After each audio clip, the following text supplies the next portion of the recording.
युद्ध का 35वां दिन सबसे बड़ा खुलासा हुआ है। पूरी दुनिया हतप्रभ है, पूरी दुनिया दंग है, पूरी दुनिया हैरान है। 40 F-35 फाइटर प्लेन को ईरान ने मार गिराया है। जी हां, पूरा का पूरा एयरफोर्स का फ्लीट जो है इजराइल का वो खाली हो गया है। दरअसल अमेरिका ने 40 F-35 इस युद्ध के लिए इजराइल को दिए थे।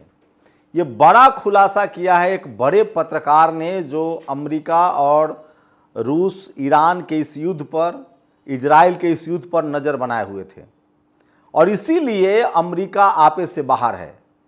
और डोनाल्ड ट्रंप जो सीज फायर में गया, जो बैकफुट पर गया और जो अंड संड अब वो बयानबाजी कर रहा है कि कभी पाषाण युग में भेज देंगे, मैं युद्ध से बाहर निकल रहा हूँ, दुनिया को होर्मुज स्ट्रीट खुलवाने के लिए पैसा देना पड़ेगा। सोचिए 40 F-35 उसके मार गिराए गए हैं। ये बड़ा खुलासा हुआ है। वहीं एक अध्ययन बता रहा है कि ईरान के पास अभी इतने हथियार हैं, सुरक्षित उसके मिसाइल हैं, जिससे अब लंबा युद्ध चलेगा। तो सोचिए कितना बड़ा खुलासा है, कितनी बड़ी खबर है कि ईरान ने किस तरह से अमेरिका को घुटने पर खड़ा कर दिया है। बदले में इजराइल और अमेरिका ने बमबारी करके एक सबसे ऊंचाई वाले पुल, एशिया के सबसे बड़े पुल बन रहे ईरान के पुल को ध्वस्त कर दिया है। इस पर ईरान के राष्ट्रपति पेजेश्कियन ने कहा है कि हमारे पुल और मजबूत बनाए जाएंगे, हम फिर से तमाम इदारे खड़ी कर लेंगे, जो हमारे कॉलेज यूनिवर्सिटी ढाए गए हैं, स्कूल खड़ी कर लेंगे। लेकिन अमेरिका को जो हमने डेंट दिया, उसका जो सम्मान चला गया, उसकी जो बादशाहत चली गई, उसका क्या होगा। वहीं जब अमेरिका ने कहा कि जिसको होर्मुज खोलना है जाके खोले, जिसको तेल की जरूरत है वो होर्मुज खोले, उसके बाद चीन ने करारा जवाब दिया है। चीन ने कहा है कि होर्मुज तो पहले खुला हुआ था, आखिर एक अनैतिक सैन्य अभियान शुरू करने की जरूरत क्या थी, आखिर ईरान पर हमला करने की जरूरत क्या थी, जिसकी वजह से होर्मुज स्ट्रीट बंद हुआ और पूरी दुनिया में तेल और गैस के क्राइसिस पैदा हुए। इंग्लैंड ने एक बड़ी बैठक बुलाई थी, जिसके बाद भारत सरकार ने माना है कि 3 हमारे नेवी के लोग शहीद हुए हैं। हमने नुकसान उठाया है शिप वॉर में। दुनिया भर के शिप कंपनियों में भारत के लोग नौकरी करते हैं। इन सब के पीछे अमेरिका को क्यों न जिम्मेदार माना जाए।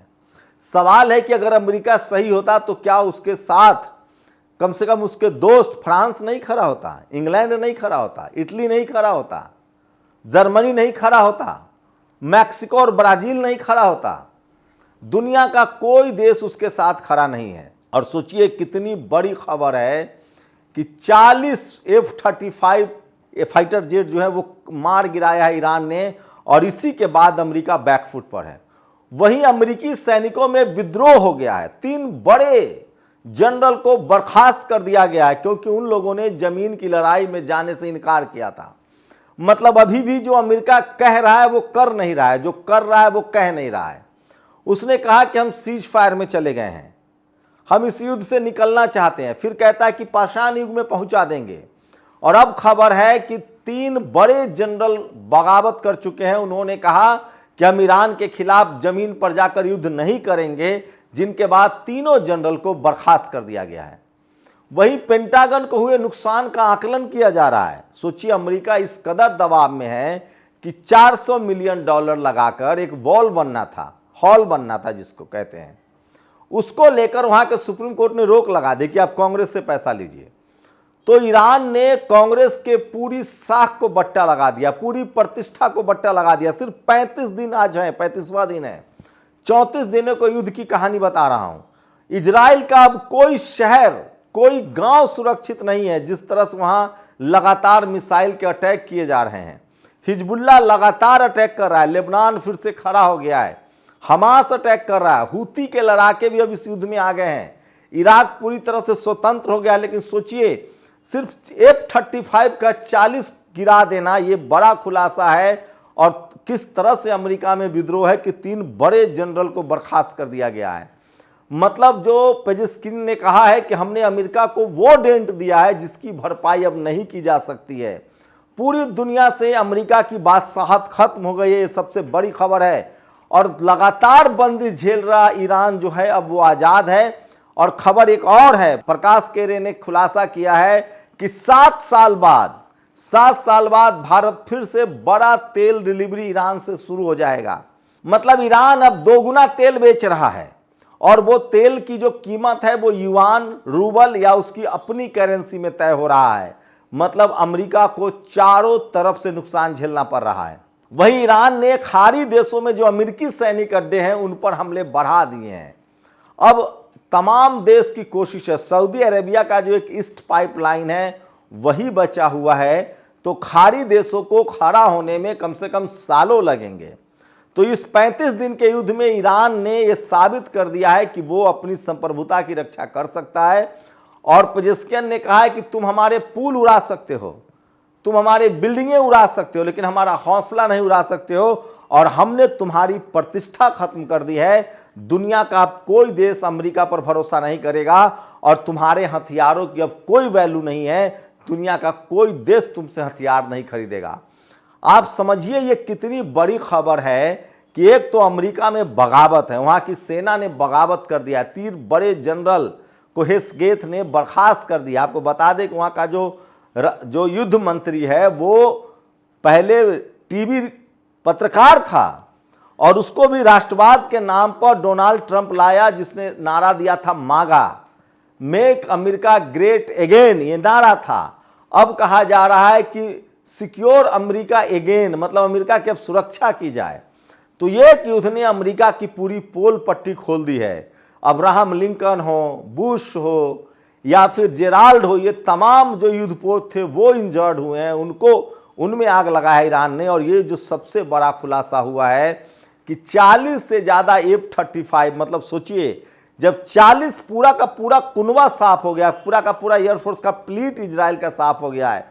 इस युद्ध की विभीषिका का आप अंदाजा लगा सकते हैं। दरअसल अमेरिका और इजराइल की कोशिश थी कि जिस तरह से हमने फिलिस्तीन पर बमबारी करके उसको मटियामेट कर दिया था, ईरान को भी मटियामेट करना था। लेकिन अब बारी इजराइल की है। इजराइल के किसी भी शहर में अब सुरक्षित नहीं है और चुन चुन कर रिहायशी इलाकों पर मिसाइल दागे जा रहे हैं। सैनिकों का जो ठिकाना है उस पर मिसाइल दागे जा रहे हैं। लगातार कुछ इराक के कुछ और जगह बचे थे जहां अमेरिकी ठिकाने अभी भी थे, वहां निशाना बनाया जा रहा है। संयुक्त अरब अमीरात में कुछ जगह अमेरिकी सैनिक थे, वहां निशाना बनाया जा रहा है, और जो बिजनेस सेंटर है उसको निशाना बनाया जा रहा है। तो इस युद्ध में यह तय हो चुका है कि अब अमेरिका वापसी नहीं करेगा, क्योंकि वो इतना बड़ा डेंट झेल चुका है जिसकी कोई कल्पना नहीं कर सकता है। और अब ईरान ने कहा है कि हम खाड़ी देशों से पूरी तरह से अमेरिका का सफाया करेंगे। होर्मुज स्ट्रीट को लेकर अब ईरान ने साफ कर दिया है कि अमेरिका और इजराइल को किसी कीमत पर एक भी उसका शिप बाहर आने जाने नहीं दिया जाएगा। 60 देशों की जो इंग्लैंड ने बैठक बुलाई थी उसमें भी कोई नतीजा नहीं निकला है, और दुनिया का कौन जाके वहां ये रिस्क लेगा। सवाल यह है कि होर्मुज स्ट्रीट तो खुला हुआ था, ईरान कोई पैसा लेता नहीं था, तो होर्मुज स्ट्रीट आज बंद किया है ईरान ने, तो उस पर हमला क्यों किया गया, उस पर प्रतिबंध क्यों लगाया गया? वो तो सस्ता तेल और गैस दुनिया को दे रहा था। ये सबसे बड़ा सवाल है। चाबहार बंदरगाह, भारत से दबाव बनाकर चाबहार बंदरगाह छोड़ना पड़ा जो भारत ऑपरेट करता था। अब माना जा रहा है कि वो बंदरगाह चीन के हवाले कर दिया गया है। तो सोचिए किस तरह से भारत के हितों की रक्षा नहीं हो पाई है, कितना नुकसान हुआ है। दुनिया यही पूछ रहा है कि आखिर ईरान पर हमला किया क्यों गया और इसके लिए जिम्मेदार कौन है। और पूरी दुनिया मानता है कि डोनाल्ड ट्रंप और बेंजामिन नेतन्याहू इसके लिए जिम्मेदार है। और ईरान क्या कह रहा है कि हम इस युद्ध से बाहर निकल जाएंगे, लेकिन हमें हमारा हट जाना चाहिए। सेकेंड वर्ल्ड वॉर में इसी तरह से, फर्स्ट वर्ल्ड वॉर में जर्मनी पर इसी तरह की बंदिशें लगाई गई थी। सवाल है कि ईरान की जो बर्बादी हुई है, ईरान पर जो हमला हुआ है, उसका हर्जाना कौन देगा, उसकी भरपाई कौन करेगा। और अब अमेरिका युद्ध लड़ने की स्थिति में तो नहीं है, लेकिन जिस तरह की खबरें आई है कि 40 से ज़्यादा F-35 का पूरा फ्लीट खत्म हो गया है, वो डराने वाला है, भयानक है। और वहीं लगातार ईरान रोज नए टेक्नोलॉजी से लैस मिसाइलों का प्रक्षेपण कर रहा है, उसको मिसाइलों का वो इस्तेमाल कर रहा है। और कहा जा रहा है कि अभी भी उसके पास 60% से ज़्यादा हथियार उसके टनल में सुरक्षित हैं, वहाँ तक कोई नहीं पहुँच पाया है। इनफैक्ट अमेरिका की पैदल सेना भी नहीं पहुँच सकती है। तो युद्ध के 35 दिन अब धीरे धीरे खबरें सामने आ रही है, और सबसे बुरी हालत इजराइल की है। इजराइल की ये हालत है कि उसका कोई शहर, कोई कस्बा बचा नहीं है जहां ईरान के मिसाइल्स नहीं गिर रहे हैं। उसको घेर कर निशाना बनाया जा रहा है।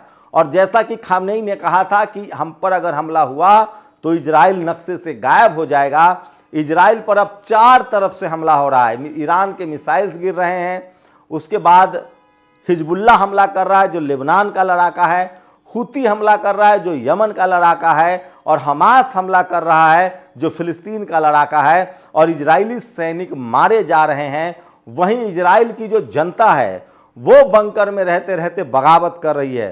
तो इस युद्ध की कीमत 2 शख्स को तो जरूर चुकाना पड़ेगा, बेंजामिन नेतन्याहू और डोनाल्ड ट्रंप। और ईरान ने पूरी दुनिया को बता दिया है कि अगर आप न्याय पर हैं, सच के साथ हैं और विज्ञान आपके पास है तो आप तकनीक के दम पर अमेरिका की बादशाहत को खत्म कर सकते हैं।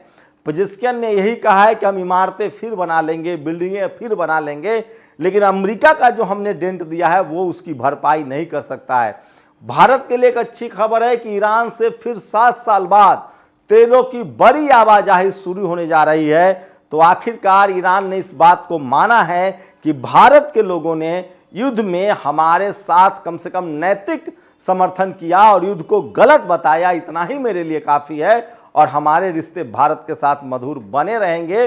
वो अमेरिका की तरह, अमेरिका ने हमारे लोग को हथकड़ी बनाकर भेजा था, अमेरिका ने हम पर 50% टैरिफ लगाया था, अमेरिका ने ट्रेड डील साइन किया जिस पर हमें $500 बिलियन का सिर्फ आयात करना था। तो अमेरिका अब किसी देश से उसके अच्छे संबंध नहीं है।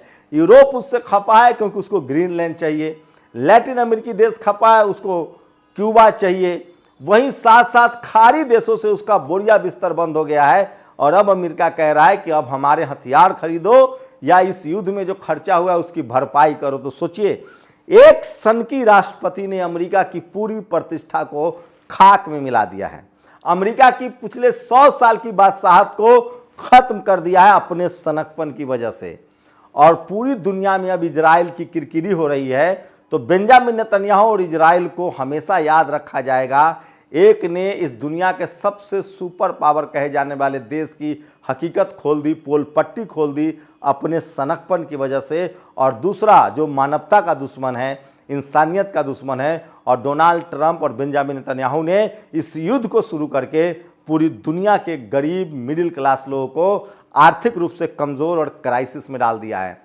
जिस तरह के नुकसान हुए हैं ईरान में या खाड़ी देशों में, तेल वाले देशों में, ये बनते बनते इस क्राइसिस को ख़त्म होते होते कम से कम 1 साल लगेंगे अगर युद्ध स्तर पर इस पर काम किया जाए। तो आप बताइए कि ये जो दुनिया भर में जो गैस और तेल की क्राइसिस है, इसके लिए ईरान जिम्मेदार है या अमेरिका और इजराइल? और सवाल है कि ईरान पर हमला क्यों किया आपने? अमेरिका चाहता था कि ईरान पर कब्जा कर ले, तेल पर कब्जा कर ले, खाड़ी देश पर उसका कब्जा है, हथियार भी बिकेगा, एक नया देश भी कब्जा हो जाएगा, लेकिन लेना का देना पड़ गया। Bahrain, Jordan, Syria, Kuwait, Abu Dhabi, Iraq, Syria, इन तमाम देशों से, सऊदी अरब, बहरीन, ओमान, इन तमाम देशों से अमेरिका के ठिकाने अब ध्वस्त हो गए हैं, खत्म हो गए हैं। और अमेरिका की सेना में पहली बार मैसिव विद्रोह हो गया है। और कहा जा रहा है कि वियतनाम युद्ध के बाद सबसे ज़्यादा अमेरिकी इस ईरान वाले युद्ध में मारे गए हैं। तो ये युद्ध के 35वें दिन की सबसे बड़ी खबर है। लगातार आप नेशनल दस्तक पर इससे जुड़ी खबरें देखते रहिए। शुक्रिया। दस्तक की आपसे गुजारिश है कि अगर इसको बचाना चाहते हैं तो नेशनल दस्तक को सब्सक्राइब करने के लिए रेड कलर के सब्सक्राइब बटन को दबाएं, फिर बेल आइकन की घंटी दबाएं। नेशनल दस्तक को बचाने के लिए बहुत जरूरी है कि हर खबर को शेयर करें, लाइक करें, कमेंट जरूर करें।